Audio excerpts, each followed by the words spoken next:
El estudio Ghibli, uno de los estudios de animación japonesa más galardonados alrededor del mundo.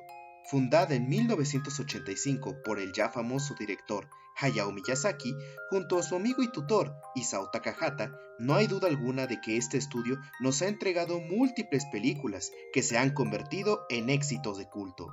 Con sus temáticas y estéticas ante el amor hacia la naturaleza, el crecimiento de uno mismo y las consecuencias de la guerra, no cabe duda de que Ghibli es un estudio con un estilo único y destacable.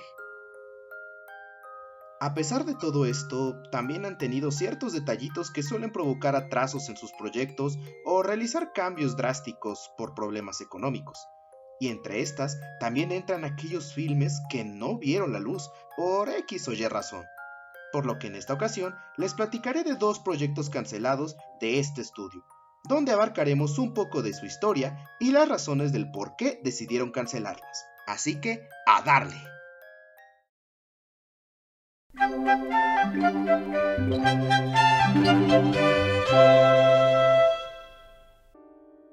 Esta película sería una adaptación de una novela infantil del mismo nombre, escrito por la sueca Astrid Lindgren en 1945. La historia de este libro nos cuenta la infancia de... ahí vamos a llamarla Pipi. ¡Está bien! Una niña pelirroja con dos trenzas en la cabeza que posee una fuerza sobrehumana y un gran cariño hacia los animales, la cual quedó huérfana debido a que ésta se cayó del barco de su padre. Pippi decide mudarse a una casa en Villa Contraband, donde junto a sus amigos Annika y Tommy, el caballo pequeño tío y su mono mascota el señor Nilsson, viven diversas aventuras donde estas primero empiezan con juegos ordinarios de niños y terminan en una frenética aventura inusual de que de alguna u otra manera muestran la perspectiva de las cosas que hay alrededor de nuestra protagonista. Ya con todo el contexto resumido, podemos afirmar que el estudio Ghibli le llamó mucho la atención esta novela y decidió realizar una adaptación cinematográfica animada de dicha historia. Por lo que se sabe, el proyecto iba bastante adelantado en la producción y ya se tenían ciertos materiales realizados.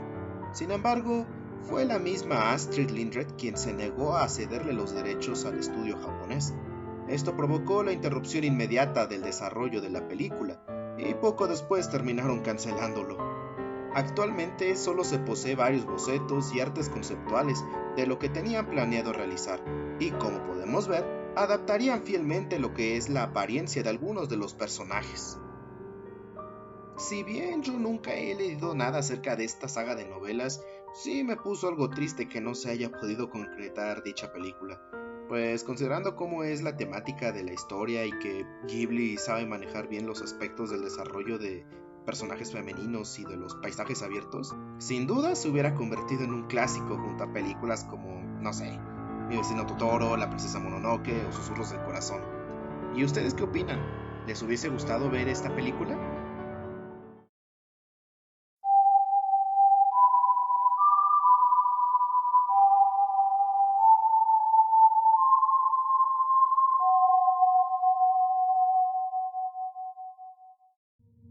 En 1989, Isao Takahata había anunciado una nueva película, que desde cierta perspectiva sería una secuela espiritual de su film anterior, La tumba de las luciérnagas. La historia sería una adaptación de la novela de Shinji Kata, la cual confeccionó en una trilogía durante la etapa de la Segunda Guerra Mundial, en la que se abarcan los años de 1939, 1943 y 1945, en la que se plasman sus experiencias dentro de dichos acontecimientos, con un relato en la que se muestran el pasado de su país en una de sus etapas más oscuras y crueles. A partir de ahora voy a hablar un poco acerca de lo que trata el libro, así que voy a hacer un pequeño resumen para que más o menos entiendan de qué es lo que iba a tratar. Basándonos en lo que nos dicta el libro, en la novela nos relata la historia de Akio, un joven estudiante universitario japonés que reside en Seúl. Este se entera de que su mejor amigo, Nobuhiko, quien se supone que había muerto en un accidente de una academia militar, todavía sigue vivo, por lo que Akio decide viajar hasta Manchuria para encontrarlo, en la que en aquel entonces era gobernado por Japón. Cuando este llega, se da cuenta de que Nobuhiko en realidad se había fugado de la academia y se unió a una resistencia en contra del gobierno japonés. Sin mencionar que, a pesar de haber sido criado en una familia japonesa, era étnicamente mongol, sintiéndose identificado con la gente de aquella región. Tras una serie de eventos desafortunados, Akio es atrapado por la policía japonesa debido a las investigaciones que éste realizaba en la búsqueda de su amigo, donde es arrestado y torturado. Pero afortunadamente es rescatado por la resistencia, donde conoce a Akiko, una hermosa chica mongol, la cual corre peligro por las fuerzas militares, por lo que Akio decide ayudarla a regresar a su pueblo natal, donde vivirán un viaje en el que enfrentarán todo tipo de retos y peligros para llegar a su destino.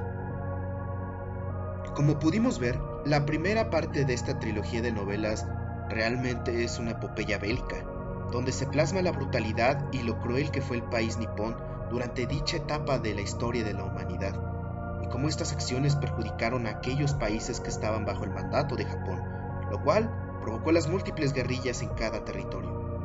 Desde cierta perspectiva, Takahata también compartía los mismos pensamientos que Shikata, y quería plasmar dichos sucesos en su propia adaptación animada, en la cual quería darle un mensaje a los más jóvenes acerca del pasado de la historia de su país. Pero con todo esto dicho, aquí entra la pregunta: ¿por qué se canceló? Según las palabras del distribuidor del estudio Ghibli, la película no estaba en el mejor momento para poder realizarla, y esto se debe a los acontecimientos suscitados en la plaza de Tiananmen, China. En 1989 se llevó a cabo en Tiananmen una serie de manifestaciones estudiantiles que duraron aproximadamente 3 meses, y la noche del 3 de junio y la madrugada del 4, el ejército chino arribó en la mencionada plaza y pues...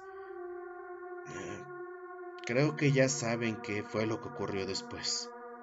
Dicho suceso fue la razón que tanto el estudio como Isao Takahata decidieron desertar la idea de poder realizar la película. Ni siquiera llegó a producción. Que ya el por qué Takahata no volvió a retomar la idea posteriormente es un total misterio, y posiblemente nunca sepamos el por qué. A diferencia del film de Pippi, Border sonaba como un proyecto más maduro y oscuro, y sin duda si se hubiese estrenado, esta sería la película más cruda y deprimente del estudio. Algo bastante opuesto a lo que Ghibli nos tiene acostumbrados actualmente, y posiblemente también hubiesen adaptado los otros libros. Pero bueno, eso es algo que tal vez nunca veremos en un futuro cercano. Pero díganme, ¿a ustedes les hubiese gustado ver esta película? Y de ser así, ¿cómo creen que hubiesen manejado todo el concepto de la guerra?